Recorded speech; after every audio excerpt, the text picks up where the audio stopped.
Recent stalemate between taxi associations and government has focused our attention on this rather complex sector.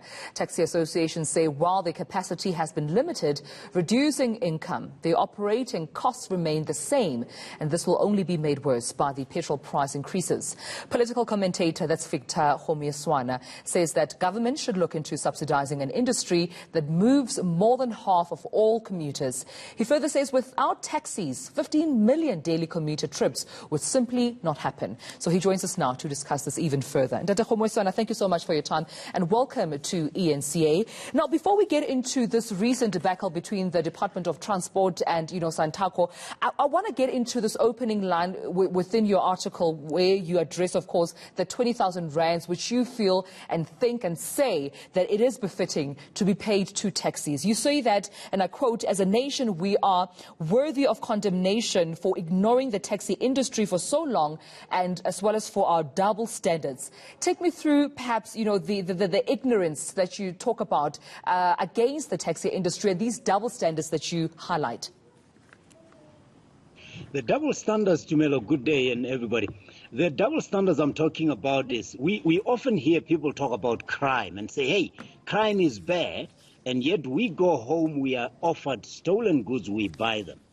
So when people are criticizing the taxis, they are not saying they know the number 20,000 is incorrect. They are saying they are not compliant with tax laws. And I'm saying, well, if we know they are not compliant with tax laws, we must not allow them to transport our domestic workers, our gardeners, our security officers, the police officers who travel to work without their own transport, some of the nurses, the teachers, because if we accept that an illegally operating industry can transport 65–66% of our workforce and students, then we are hypocritical.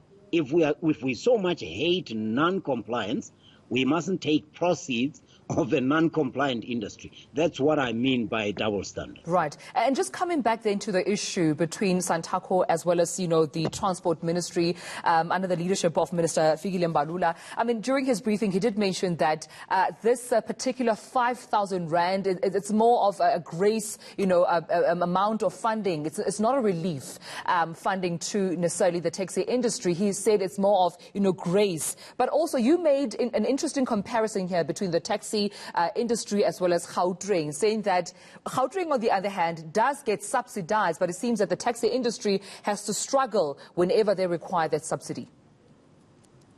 Right. Not only the Gautrain, but the trains. All the trains are subsidized, as are the bus services. And they move 30% amongst the three of them.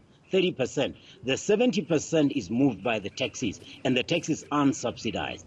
Now, Gautrain, just for the illustration, has a target every year of the number of trips it makes. And if it fails to make those trips because people are not using the service, there's something called patronage guarantee, which means the difference between the money it could have made and the money it actually makes is covered by the government. When the service started, it was something like 380 million rand a year. Now it has gone to over 1 billion rand every year that the government pays the Gautrain Bombela for operating the train below capacity. That's what I mean by that. Right. Gautrain doesn't even move 1% of the passengers in South Africa. Not even 1%. Way, way less than 0.5%. And they're getting over 1 billion rand a year for missing their sales targets. And that is even, Tumelo, without the COVID-19. Now, in this COVID-19, it's well and good for the ministers to say 5,000 is grace, but why do you then go to the Gautrain and calculate how much you should give them on the basis of how much they are losing? And when you come to the taxis, you say, well, you should be grateful, I'm giving you 5,000 even. Well, when these people face their taxis being repossessed by the banks, and by the way, Tumelo, these very banks are getting 200 billion from the government in guarantees to do their business. So I'm saying there's double standards there because the hardest working member of our economy is being shortchanged. Right. Just before I let you go then, because we're just pressed for time, do you think then that just the Santaco Association, the taxi industry is justified in retaliating in the manner that they're doing at this point against the Transport Ministry or even government in general, in saying, listen, if you do not want to pay up that 20,000 rands, if you do not want to come to party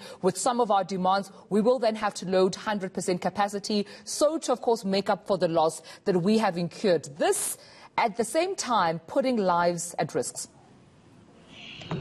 I can't say I agree with them, but I can just tell you this. Mango, as we speak, is operating at 100% capacity to Melo. Now, unless we are saying passengers on airplanes are less of a risk to transmitting COVID-19, then maybe the taxis have a point. All right, then we'll have to leave it at that. Thank you so much. That is, of course, author and public commentator Ndate Victor Kgomoeswana.